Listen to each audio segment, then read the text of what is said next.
lot of people been asking me about capital minded. It's a mindset. It's not just a movement. It's not no team. That's something everlasting. Intellectual property, and that's that real hustler. That's really in you, not on you type of mentality. I mean, it starts here.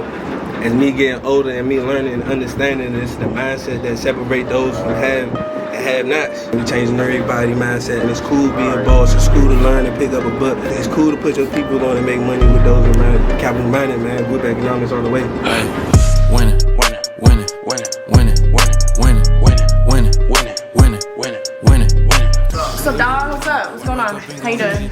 What's goody? Stay with me.